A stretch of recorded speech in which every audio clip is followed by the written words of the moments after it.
Hello everyone, it's your host, Get Good Fox, and it's time for some more State of Decay 2, where we're gonna answer the question, how good is Lock and Key self-storage? That's right, this is Lethal Zone in the beta. This is the Hyper Community World Tour, and we're gonna be world touring. So this is Lock and Key self-storage, and the problem I have with Lock and Key has been that's the theme of Cascade Hills, is that we are in the 6-man 1500 influence base and we still only have one large facility. What we're dealing with is one large and 6 small. Now, 6 small is a lot.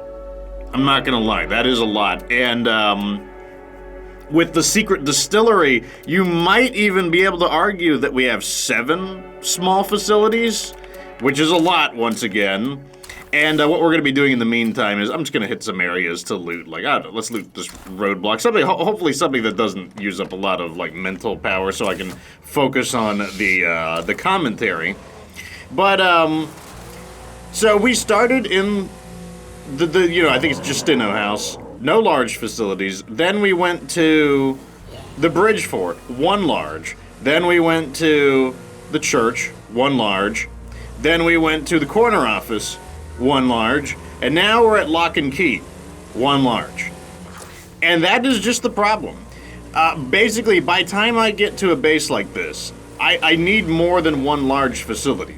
And why is that? Well, especially if you're playing on a difficulty like Nightmare Zone and Lethal Zone, you need 2 large facilities. Why do you need them?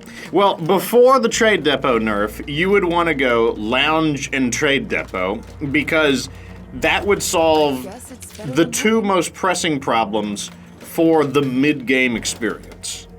It would allow you to solve leveling up because on Nightmare Zone and Lethal Zone, you level up very slowly. It's just one of the rules of the game. There's a penalty to your EXP growth rate. And having to level every single character. Wait.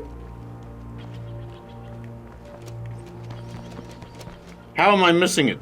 There's like hardly any buildings here. Is there like a... Oh, sneaky. Sneaky.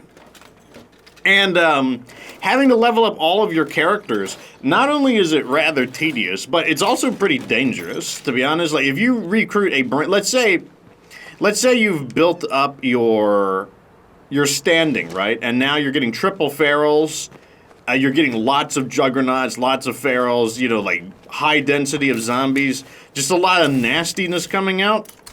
Well, if you recruit a brand new character and let's say his fighting skill is like 1 star, 0 stars, well, there's a very good chance that he could just get killed due to being at a very high state of the game and having extremely low health. And what the lounge lets you do is get those characters up to speed and ready for exploration and looting and whatnot without having to send them out into like an extremely dangerous world that they're not properly equipped for. And I think that's really important. Oh, looks like I had a feeling this character was going to be tired.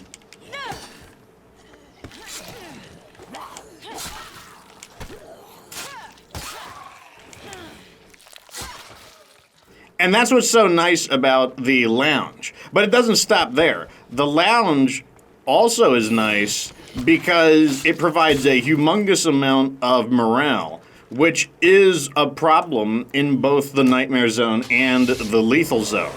So it solves 2 of the most pressing issues on those difficulties. Now, on lower difficulties, like, you might say that maybe it's a little overkill, but even on Standard Zone, being able to just rapidly level up all of your characters is really nice, especially considering that supplies on Standard Zone are easier to obtain, so it's easier to get. Basically, because the building materials are easier to get, you can get the level 3 lounge faster. So even though, you level up quicker in Standard Zone, you can also get the lounge built faster on Standard Zone. And if you can do... This guy's just going to continuously scream.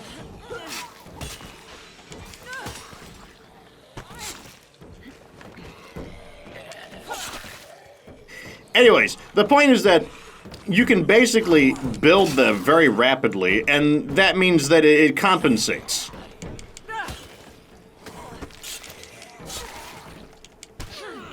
I wanted some easy to do stuff so I could like focus on talking, and here the zombies are just like, they've got other plans, I guess. Okay, thank you. So even on standard zone, I think it's really good. Plus, it does help you cap out your morale. Anyways, the main point though is that normally you want at least 2. 2 is kind of the minimum for feeling like you're really productive, because you're gonna have a lounge, which is gonna solve your morale problems and train all of your characters up. And on a higher difficulty, both of those are an issue due to EXP penalties and morale penalties. If you don't know what I'm talking about, let me see. See that right there? Desperate Survivors. That's just a morale penalty for playing on Lethal Zone. There's one on all of the higher difficulties, though this one's most severe. Then you've got the Trade Depot, and the Trade Depot lets you finish your base. The Trade Depot gives you reliable access to building materials. Now this is pre-nerf because the cooldown was only like an hour long, and that was really handy because it gave you a clear path towards finishing your base. And if you have both of them up at the same time, you make pretty good progress. Like you'll be happy with the progress you're making.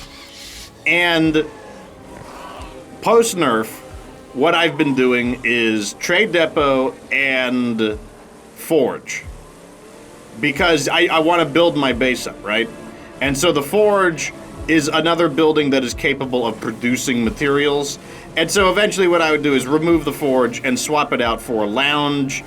But the thing is, I can't do any of that in any of these bases. You know, a bit of a roundabout explanation, but we're finally back to the main subject. The reason I don't like these bases is because I can only do 1 at a time. And I believe 2 is kind of the minimum. 3 is great. 3 is kind of like, you know, 3 is awesome.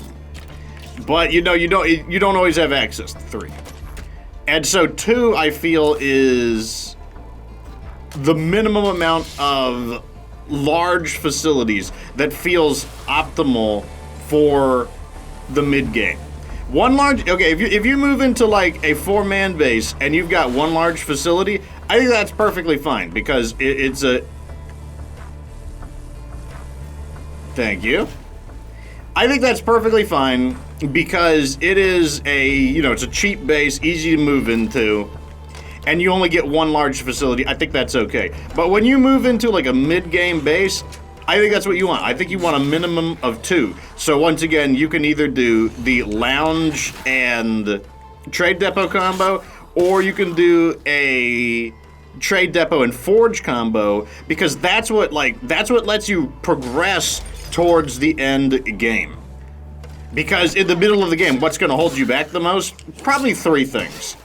The things that are going to hold you back are, you need to build up your base, so you need materials. You need to train up your characters because, you know, you're trying to get the skills needed to defeat the zombies and loot things efficiently. And then the last thing would be getting the skills you need. Those are things that are really holding you back in the mid-game. You know, you need like your skills to unlock buildings, you need to upgrade your characters, and you need to finish your base. And once you have those, then you enter into the end game, which is the destruction of all the plague hearts. Now, obviously, if you're extremely skilled at the game, you could just go out and destroy the plague hearts, like, immediately. Like, if you get, like, a powerhouse and the heavy weapons, you could probably just start destroying the plague hearts immediately, like, a la speedrunning techniques. But in, like, kind of your typical, more methodical gameplay, that would be the way.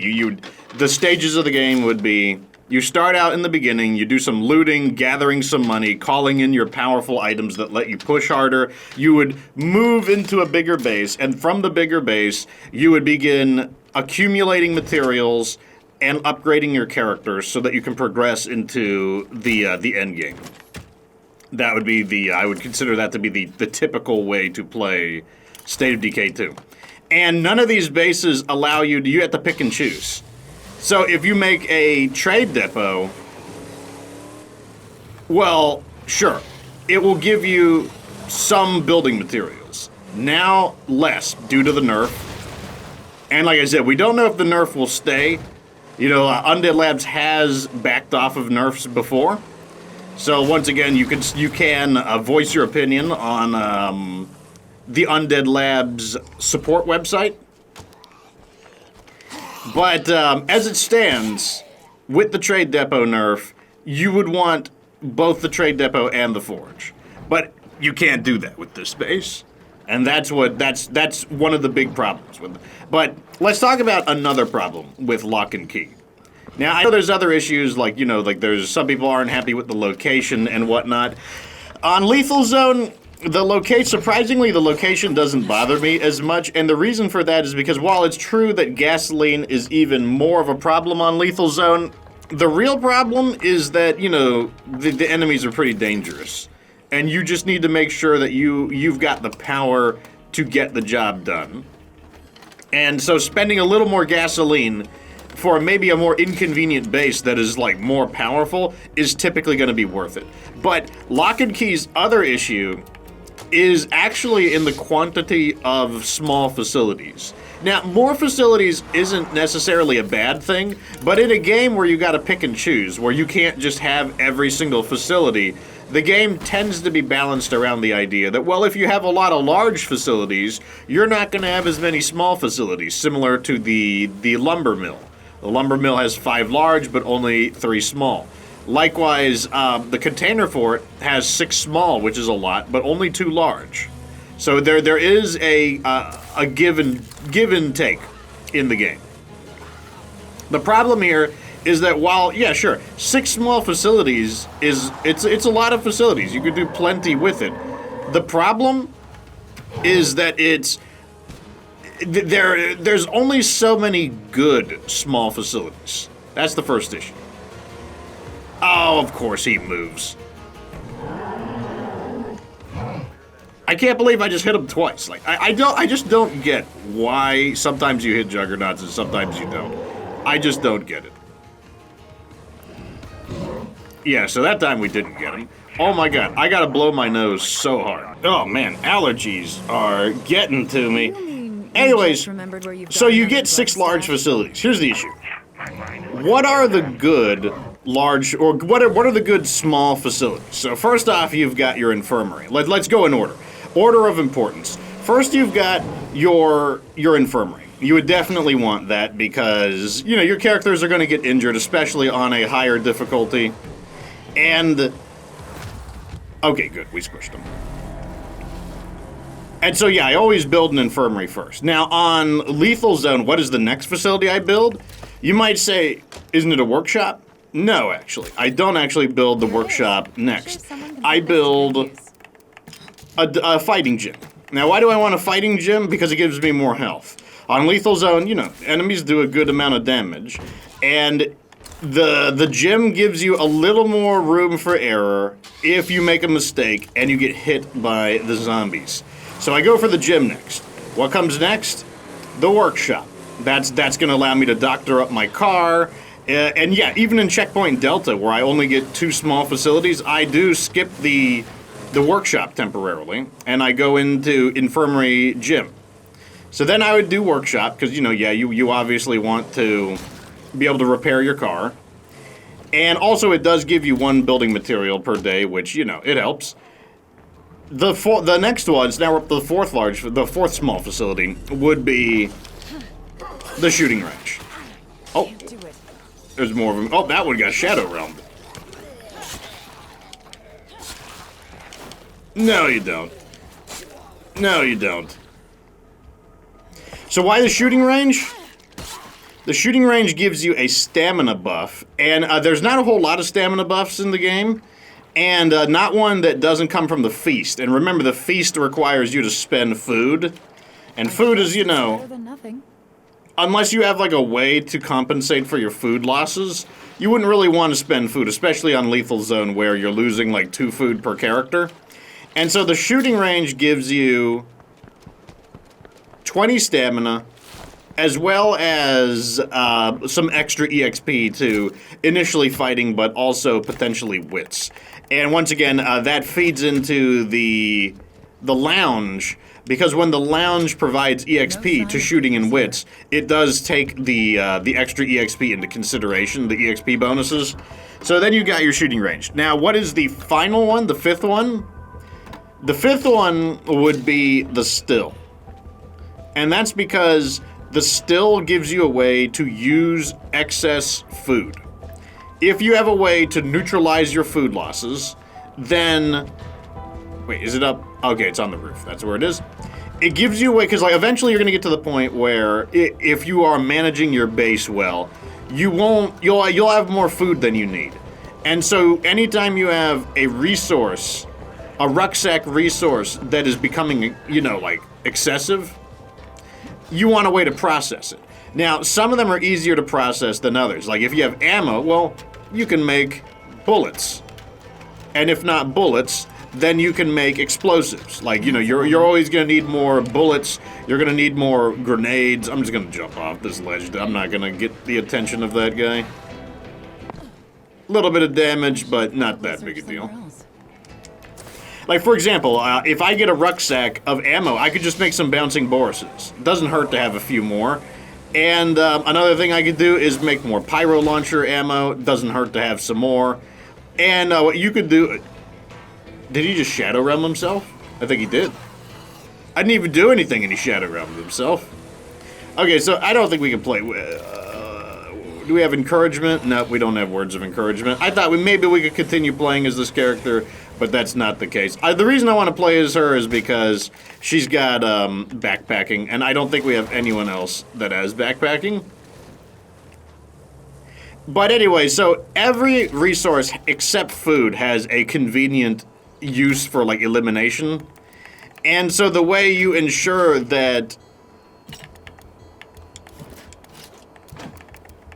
Put this all away. The way you ensure that food has a way to be processed is by having a still. Because with the food, you can make it into other things. You can make it into fuel. Like, I mean, we can just look at it right here. You can do food into fuel. You can do food into ethanol, and ethanol is used to make strong painkillers. You can do ethanol to whiskey. I probably wouldn't do that. Like, I don't think they're as valuable. You could also do food to beer. Apparently, they bumped up the value of beer. And it's a great way, because if you don't have that, then you don't really have a way to do anything with your food. If you have a kitchen, that's another facility you'd either have to build or have it as a pre-build. Then you might be able to do something with food. But honestly, the stuff you build there, it's not as valuable. So there are great uses for food, but the catch is that you have to have a building. Like, it's not like a built-in thing. Now, that leads to yet another problem with Loch and Keogh. So, basically, there are 5 really good small facilities. The 6th small facility that's good is the Red Talon Officers' Quarters, but once again, that's a really luxury pick. It's like, you can do just fine without it, and that's because if you had a lounge, like if you think of Whitney Field would have, there's not enough room for a Red Talon Officers' Quarters, but you have room for a lounge. The lounge will absolutely compensate for the lack of a Red Talon Officers' Quarters. So while the Red Talon Officers' Quarters, it is great, there's no doubt about it, it's not needed. In fact, it's overkill. Now, so this base has the problem that there's 6 facilities, and like I said, there's 5 really good ones, and the 6th good one is kind of overkill.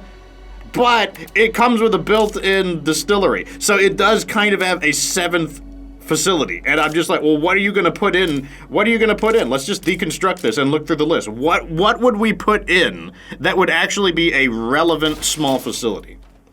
We already have a workshop. I'm not putting in a kitchen. We don't need a kitchen. What are we going to do? Put in sheltered beds? Useless. We could grow food. Like, that is something you could always do. You could grow food. But the thing is, we have ways to deal with food. One, we have the Super Waifu Cafeteria Squad. You also could use buildings. You could use outposts. So, over here, these are good facilities. We have the latrine because, like, I don't know, like, what else are we going to put there? What else can we put in? A watchtower? Watchtowers Making your base safer isn't very important because you don't have to be at your base. Rain collector, we could just build a still. Generator, you can use amenities. A generator might be useful if you are working on getting your builder legacy unlocked, but that's a very specific situation. Most people are going to be playing with amenities. These are all large facilities, and then over here, the bunk room, beds are useless, forget about them.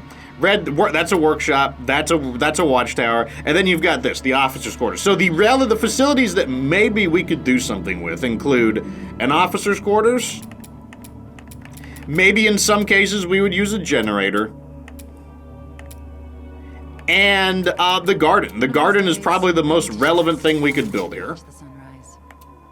And even then, the garden is something that I'm scraping the bottom of the barrel to find a use for. I mean, I could definitely get rid of both of these. And I could build a second garden if I wanted to. We could have 2 gardens. Like, maybe that would be a technically a better design for this base. But once again, these are not necessary. Like, these are just bonuses. They don't serve like an extremely important function. And in a more proper base where you actually have access to... See, this is another thing that annoys me about this base. I don't like that I'm constantly like I'm just sitting here and I'm getting attacked. Now, admittedly, I did say that defending your base isn't especially important, and that's true. Loader alert. It's an annoyance.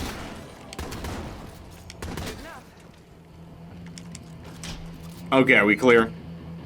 Good. But anyways, that's the reason why I like Whitney Field, because 5 small facilities, it's just right. And in a game world where you have to give and take, where if you have more small facilities, you got to give something up. You can't have it all. Well, like I am perfectly happy to have a little bit less small facilities to have more large facilities. Because, like, while you might say, well, you know, I kind of like having 2 gardens, but, like, you know, I don't want to have only 1 large facility. I would be very happy to get rid of these 2. So let's say we get rid of these 2 facilities. Like, those are gone. So all we have are these ones down here and these ones over here. So it would be 4 small picks. I would be very happy to do that and get a second large facility. If that were the case, then I would be happy to say that Loch and Keogh is actually pretty good. But as it stands, I just can't give Loch and Keogh a very good rating simply because it doesn't deliver where we need it to. That's honestly the problem. Wait, why am I playing as her? She's going to be squishing play guards. And what I need at this point, basically at this point of the game, what I need is 2 large facilities. Notice that I say 2 large facilities. Like, you know, it's perfectly fine. Like, if I don't have 3 or more, I can live with that. That is perfectly fine. But what I do need 2 large. Like, that is what feels really good in the mid-game. And that is one of the reasons why I don't like Cascade Hills, because I'm heading out for a bit. The next base we're going to, yeah, it will have more than 1 large facility. As a spoiler alert, it'll have a bit more going on. But the thing is, let's check this area out over here. This area might have some pretty good stuff. But the thing is, it is 1 base, which means like you're just going to kind of be funneled into that base because it's just the obvious base that has good options. And then the thing is, when you go to the final base, the container fort, it also only has 2 large facilities. And the thing is, if you want a really nice feeling base, you do want more than 2. 2 is great in the mid game. But when you're moving into a really strong base, a good base, you want 3. Why do you want 3? Because you cannot do the full salvage furnace combo. There are god combos in the game that are inconvenient or impossible to do without 3 large facilities. For the salvage furnace god combo, you need to have access to a forge. That's a large. You need to have access to a an armory, that's a large. And you need to have access to an auto shop, that's a large. And you need them all up at the same time, right? Because, you know, you want to have all 4 of your salvage furnaces active at the same time. Well, I found something at least. The 4th, if you're wondering, what is the 4th one? It's a workshop. Any workshop. Red Talon or a standard one, doesn't matter which. And one of the effects you could see about these bases in Cascade Hills is my characters are not leveled up. That's one thing you might notice. Like the characters I'm using, a lot of them have unleveled skills, and the reason for that is simply because I haven't been able to build a lounge. And I haven't built a lounge because I've been working on trying to build the base. And by working on trying to build the base, I mean I've been using a trade depot. That's already showing you one of the weaknesses of Cascade Hills. Is like I can't have them both. Now some people will say that, well, you know, isn't that the way the game works? You can't have everything? And I would say no, because on every single map besides Cascade Hills, there are more accessible bases that have 2 large facilities. It's really Cascade Hills specifically that is unique in this regard. That's the theme of Cascade Hills. Cascade Hills has more small facilities, but fewer large facilities. And while there are lots of good small facilities, the lack of large facilities, it's very noticeable. It definitely hurts. So overall, I just can't give Loch and Keogh a very good rating. To be honest, let's go through them again. So, starting house, it's perfectly fine. It's the starting house. 3 small facilities, I can work with that. Bridge fort, 1 large and 4 small. I'm not going to hold that against Bridge fort because it's a 4-man base. Church on the Hill technically is insanely good because of the bell tower, but the bell tower still can only solve part of your problems. It can solve your influence problems, but you still only get 1 large facility. So you still have to pick, do you want to solve your resource problems with the trade depot, or do you want to solve your experience problems with a lounge? Because even if you go to the lounge and you're farming EXP, you would have to buy all of your rucksacks from your allies, and that's random. You can't influence what rucksacks you get. Then you go to the corner office, and we're still in the same situation. I really don't like how similar corner office and Church on the Hill are. They are both 1 large, 5 small, 1 unique. The unique for the church would being the bell tower. The unique for the corner office being the chic eatery kitchen. Then we go over to Loch and Keogh, and what we get is 1 large, 6 small. Maybe you could argue 7 small or 6.5 small, because like this distillery technically isn't fully upgraded to what a normal still would be capable of. And despite the fact that you get 1 more small facility, you are in the same boat. The 1 small facility that you getting that 6th or that 7th smallest facility, depending on how you look at it, that is still not going to, that's not what's going to get you into the end game. It's not going to level up your characters. It's not going to help you complete your base.